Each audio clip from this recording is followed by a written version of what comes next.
Hello, hello, hello, hello. Welcome to the Tentance channel. And over the weeks, we've been doing series on some controversies concerning religion, Africans, religion in general. I am the philosopher. You can also call me Elder. Um, Author of several books on Amazon. You can check them out. And have researched into Christianity over the past 25 years. And I'm here to respond to that query. Is religion the opioid or the opium of the masses? As has been touted about by enlightened, conscious brothers. You know, is there any revelation in that thinking, in that saying, actually? I was going through my Facebook, and then I saw a video of a woman talking about how Africans need to be enlightened, how Africans need to actually set up for themselves. Obviously, she was speaking English. Why? Because that is the language most people understand, and yet it's a language of a colonial master. See, there are certain realities of life. If we ignore, we will sound absurd when we are calling for a revolution. She was using English. She was speaking in the microphone. The very environment, everything there had been set up and made by these very people she was talking about. But the part that she mentioned, which interested me the most, was when she went into the realm of religion. And when she went to the realm of religion, typically, like most people, because they fear and going to the other side may bring about violence. Whenever they want to critique religion, they only criticize Christianity. They leave Islam. So she went straight to criticizing religion, and she left Islam. She didn't want problems. And then as if they also brought Islam, they are good to Africans. In fact, they are some of the worst when it comes to maltreating Africans, the Arabs. Then she went straight to Christianity and said, "What's the problem with Africa? The problem with Africa is that we go and gather somewhere, and then 10,000 people have gathered for a religious service." And to her, that was a problem. How can 10,000 people gather somewhere for religious service? And how long is a religious service? Maybe 3 hours. She had a problem with that. That was delaying our progress. Then she mentioned in Nigeria where it's even worse. Why is it even worse? And we even have some pastors joining that chorus. It's worse because they gather for a Holy Ghost convention and there are more than 2.5 million. Please, is she aware of the population of Nigeria? Hmm. For which reason, when 2.5 million gather in arguably the largest church in Africa, is such a big deal? I mean, you're talking about hundreds of millions of people. And once this gathering was going on, hundreds of millions of people were at other places, not doing anything productive, that is.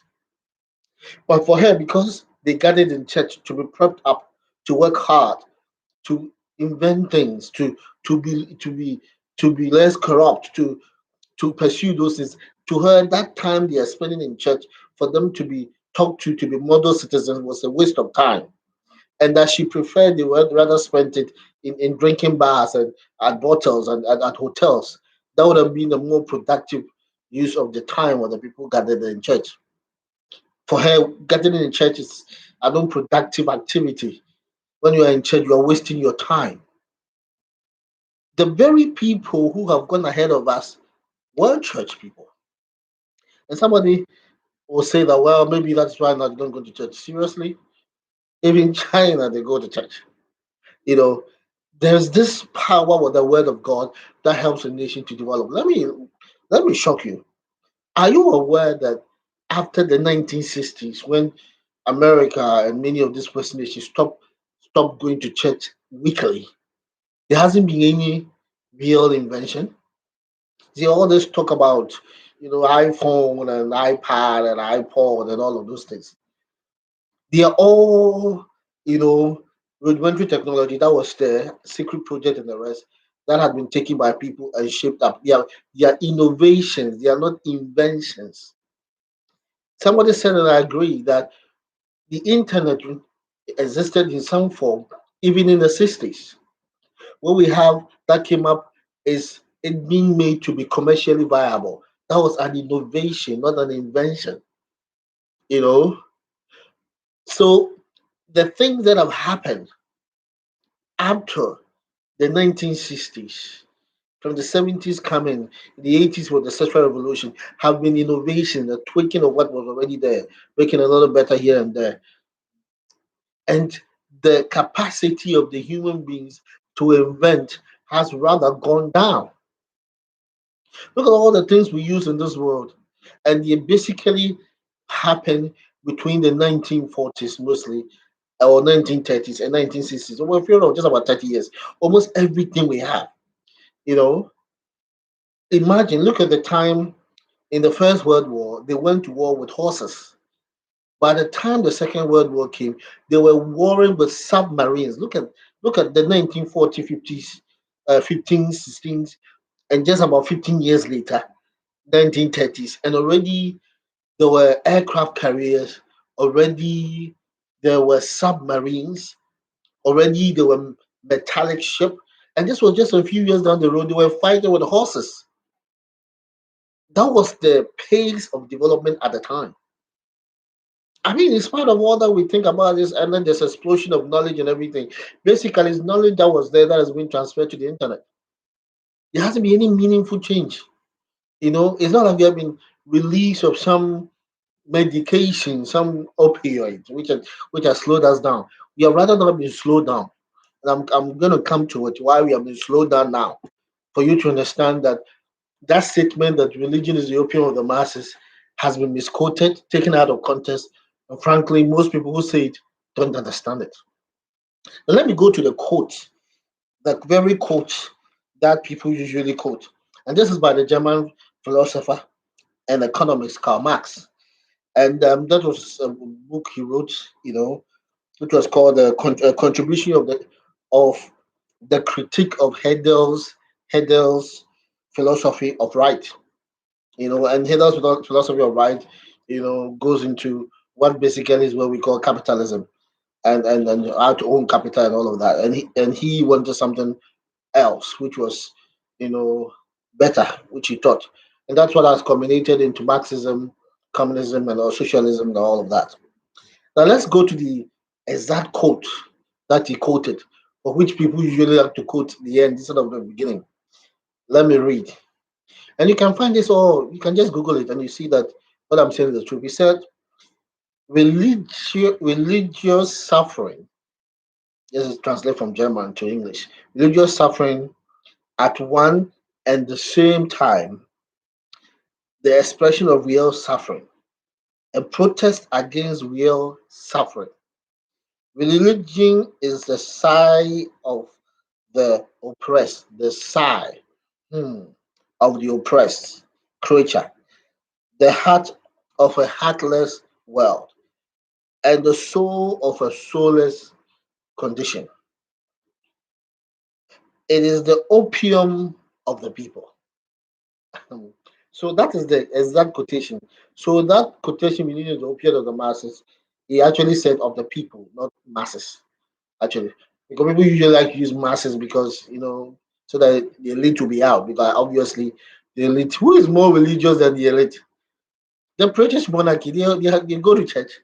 Who is more elite than the? In fact, it is a sad thing. That is why the people who have wanted to use this commentary have always, instead of calling the people, call it the masses, so that the those who seem to be successful and are religious will not be part of it. Will only be part of the masses.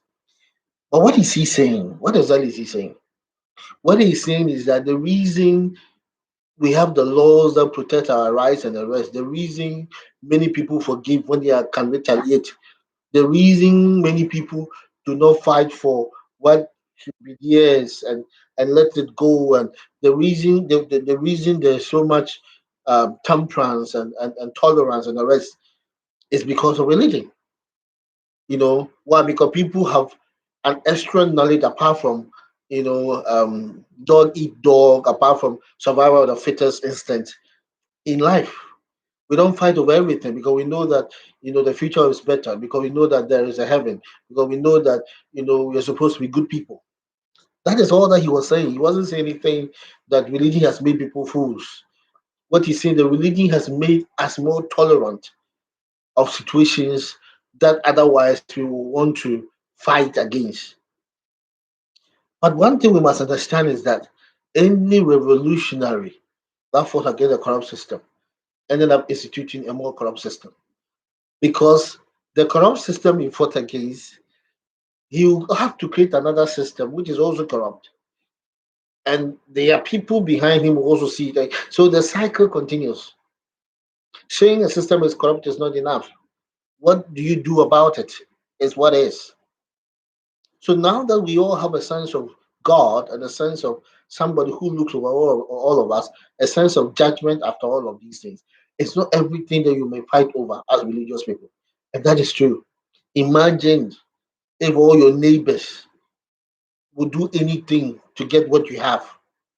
If all your neighbors would do anything to possess what you have, imagine the chaos that will happen in this world. So he didn't say it more or less as some sort of indictment. He said it to explain a situation which exists. That's why he was concerned. The masses or people should rise up against the bourgeois, rise up against the elite. But the elite are also in church. How come the elite have not been desensitized to want to have more? Okay, that is the kind of gospel that the current messages we hear is going against, and they are calling the prosperity gospel.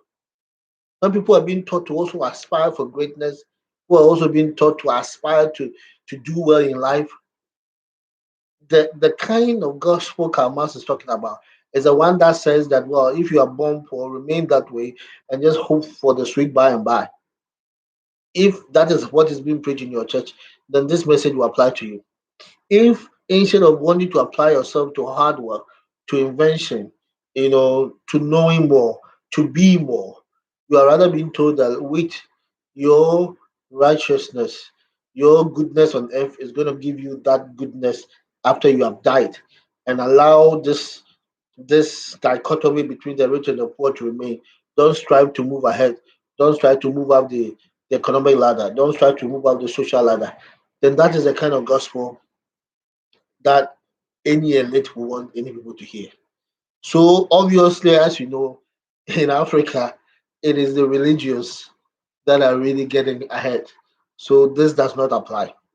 Now let's go into some things shortly. As I've already explained, there's a good reason why Africa is far, far, far, far economic wise, is far, far, far, far less endowed than many nations like Japan, and yet the suicide rate in Japan is several times higher than that of Africa. There's a reason. We have religion, the religion that promises us heaven and discourages us from killing ourselves. A religion that says that when you die, it's not finished. Don't exit cowardly through death because there's a greater punishment awaiting you if you die instead of face your fears, face your troubles, and work through them. Now, so that is the religion that we have, and that religion is Christianity, and that is what it teaches. Does not encourage suicide. So we cannot check out of situations. You have to work through them. Now, the it is also the reason why people come from richer countries into poorer nations and they find smiles on the face of everybody. Somebody may say ignorance is bliss, but it's not ignorance that's bliss. People know that this is a circumstance I've been born to. If I work hard, I can train my children and they'll be better. People have hope even in what seems to be a hopeless environment. People still have hope. People have all kinds of world around them and they are hopeless and they jump onto a train track. The difference is that they have no religion to suit them. They have no opioid in their blood. And because of that, they give up easily on anything. Imagine somebody killing himself because there's frustration during a pandemic that we want to keep people from dying. He, a home minister, kills himself. Why? Because he has no opioid. So the pain of seeing the misery of others overwhelmed him, and he killed himself. So Kamal obviously is not proposing any magic bullet. What he's saying is that people who have religion cope better with life difficulties. He's not saying that people who have religion have become fools. That's not what he's saying. He is not saying that people who have religion are high on some drug. No. So maybe we should stop quoting this script. It doesn't quoting this quotation. It doesn't mean what it said. And the misquotation of this thing is why most communist government are atheists. It's a great misunderstanding because in the world, go through everywhere, and some of the most ingenious things, whether pyramid, whether churches, temple, some of the most ingenious designs, ingenious, illegally executed projects were built around religion. Religion makes you do more, not less. Religion makes you aspire for greatness, not mediocrity. Religion does not let you leave things to lie. It tells you you can do more than you're doing. So people's misunderstanding of religion should not be passed on to us in this manner. So the soothingness of religion is a reason that we still have hope. Is a reason those who live in the desert still have hope. Is a reason those who live in the barrenness of this earth still have hope. That is a sweet by and by. So the quotation is that religion, the suffering that religious people feel is the same suffering that body feels. And there's a real suffering.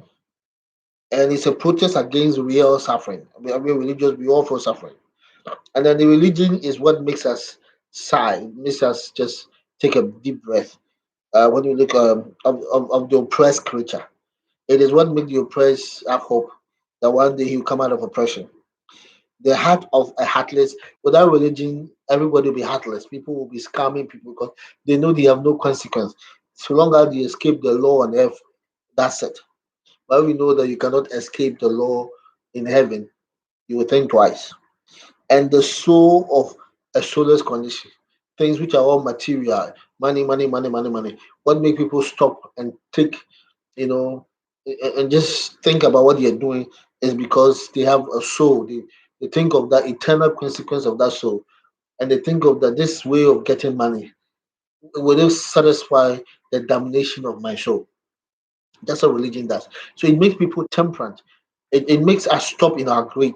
Anybody who has no religion has no stoppages, has no reference to greed. Because what is greed?